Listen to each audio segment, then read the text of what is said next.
Hey, hello everyone, welcome back to another episode of 5 in 5. So for this video, I'm going to speak about serotonin boosters. So things that can increase your serotonin. So serotonin is what makes you feel happy and helps to support so many different parts of your body. It helps with your energy, with your mood, and with your overall immunity as well. So the first one, what helps to boost your serotonin or your happiness is light exposure. So not just sunlight, but light. You can also achieve this with lights in your house, but it has to be above 3000 LUX, or the measurement of light, so more than 3000. There's a study that they did that if your light is at 1000 lumens or less, that will not be beneficial and your serotonin can decrease.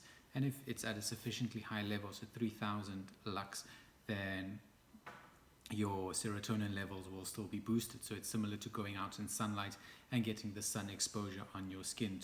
That will be absorbed as melatonin, and that will help to increase your serotonin naturally. So sunlight is also beneficial. So they found that an increase in daylight hours in your surroundings will lead to an increase in serotonin, and it also leads to an increase in 5-HIAA, which is a precursor for serotonin. So that is really important to get enough light.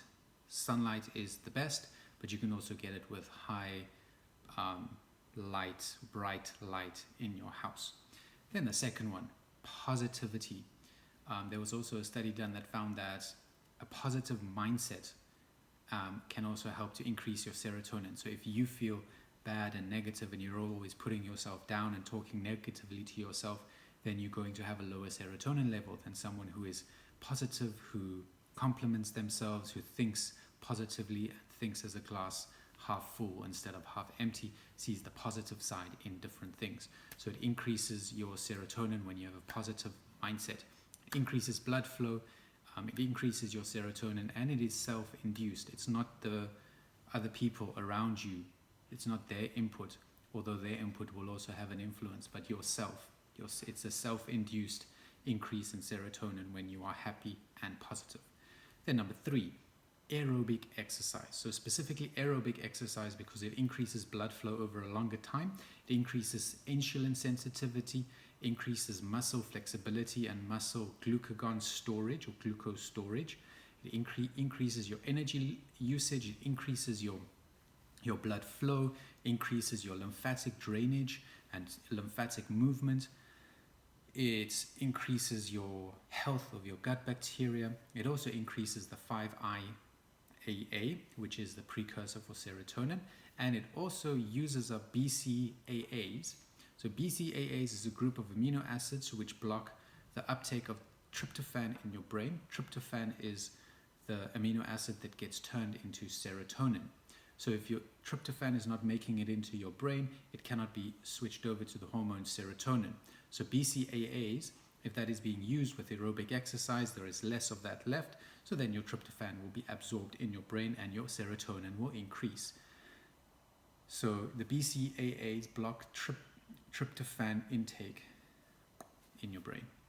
Then number 4, increase in tryptophan-rich foods. So, as I just said with the BCAAs, if you have a lot of other amino acids or proteins, it decreases the absorption of tryptophan in your brain. So if you are consuming a high-protein diet, you are not absorbing tryptophan in your brain and you will have a decrease in serotonin levels. So a high-protein diet decreases your serotonin levels. So, chickpeas can increase your tryptophan levels because it's high in tryptophan and lower in the other amino acids. Generally in fruits and vegetables, the protein levels are a little lower, tryptophan levels are high, so that will help to increase your tryptophan uptake. Something like, now I've forgotten, but you can also take supplements specifically for tryptophan that will be beneficial for the uptake of it. So if you are taking a BCAA supplement, just know it will decrease the tryptophan uptake in your brain, which will lead to a decrease in your serotonin levels. Then number 5. So 5-HTP, which is also a precursor for serotonin. This you can take as a supplement. This you can also find in quite a lot of foods that is high in your amino acids. So something I've talked about previously, stinging nettle. Stinging nettle is about 30 to 40% protein, and it's high in tryptophan as well. So stinging nettle tea is a wonderful way to also increase your serotonin. So a tryptophan precursor like 5-HTP you can take as a supplement, and that will also help to increase the uptake of tryptophan, and that will lead to an increase in serotonin.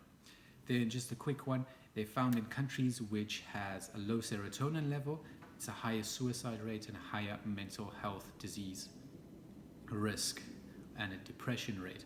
So it's really important to increase those serotonin levels. So I hope this was beneficial to you. If you liked it, share, comment, and subscribe. See you next time.